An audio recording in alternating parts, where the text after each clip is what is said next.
you mentioned value selling.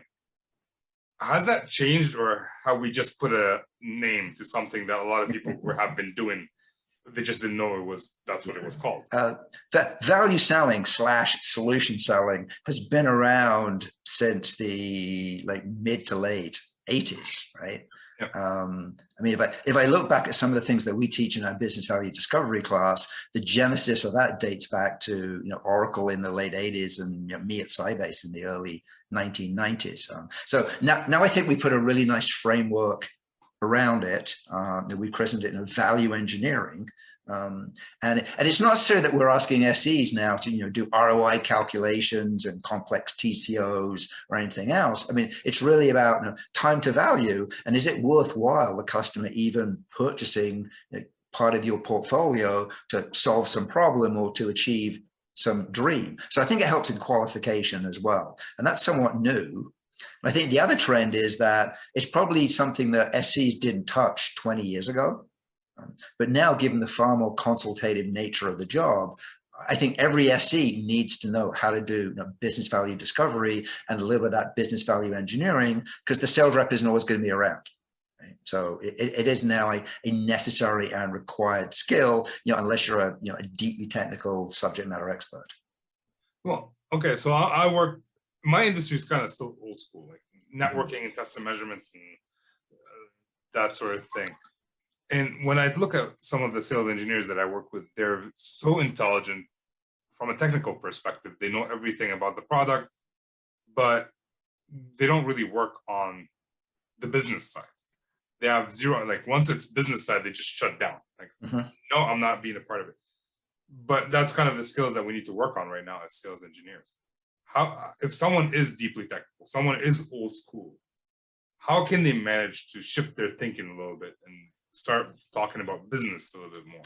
Or do they can they just keep doing what they're doing? I think they have to change. So the self-serving answer is they should read chapters 5 through 8 of the new book, right? And that's where it covered. Sorry, I had to throw that in.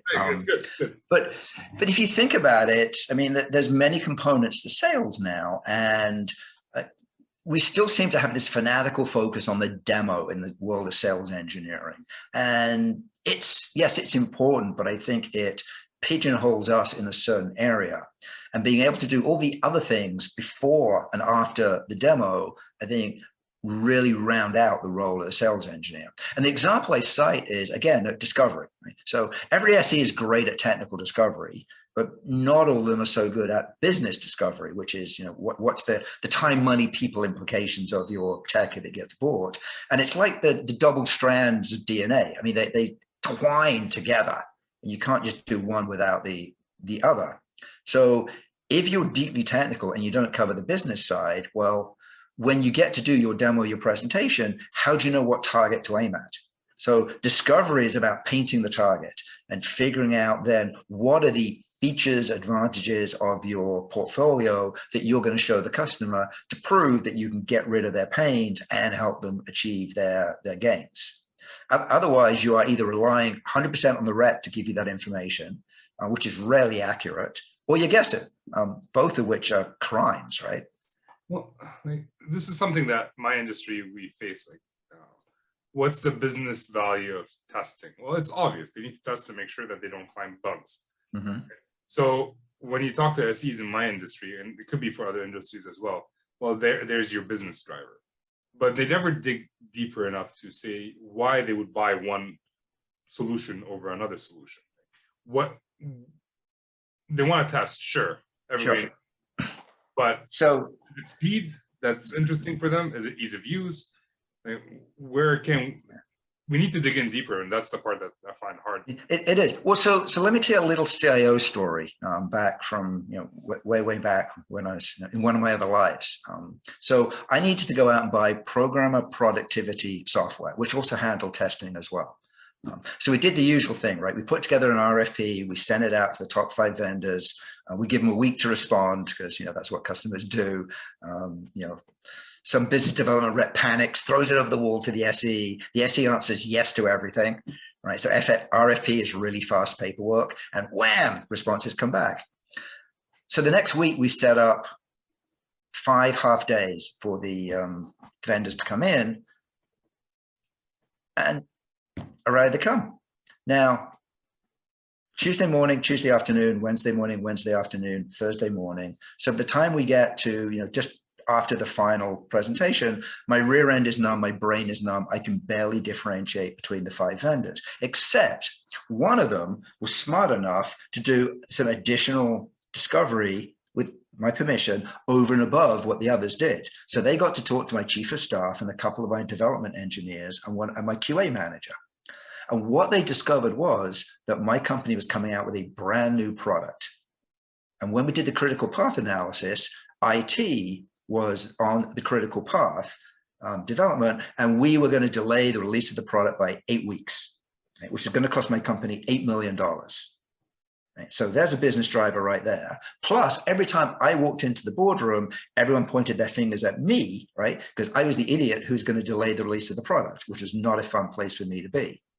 So the one thing the vendor did differently is one of them, every time they went tappy, tappy, tap and showed a feature, then the SE, she got up, went to the whiteboard, sketched something out and said, and John, that's how you're going to knock 6 days off your development cycle. Tappy, tappy, tappy, tap, showed me some other feature. And John, that's how we'll take 5 days out of your QA cycle. And by the end of their demo, how much time do you think they'd saved in my development cycle? Hopefully 6 weeks. Yeah, it was like 6 or 7 weeks out of the 8 weeks. So when we scored the 5 vendors, and here's the critical thing, they came second. Right?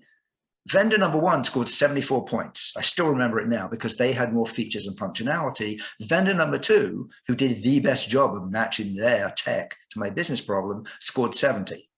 Right? So I made the CIO decision that we were going to go with vendor number 2 because they understood my business and I was convinced they would help me fix my problem. So the vendor that came second won a $550,000 deal.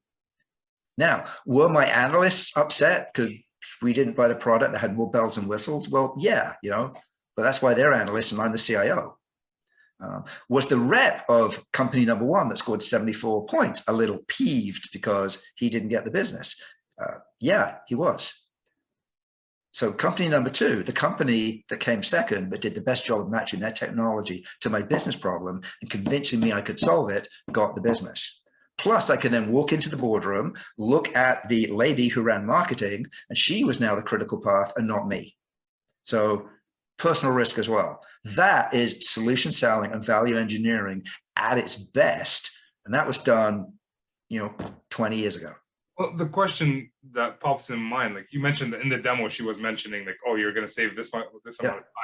How is it that she's the only one who found out that business problem out of all the other 5 vendors? What did she do differently to find that? She had a she sat down, she talked to people, and just had them describe what they do over the course of the day and figured out where they were, quote, losing time. Invested a little bit extra of her time to gather that information, and the other ones didn't.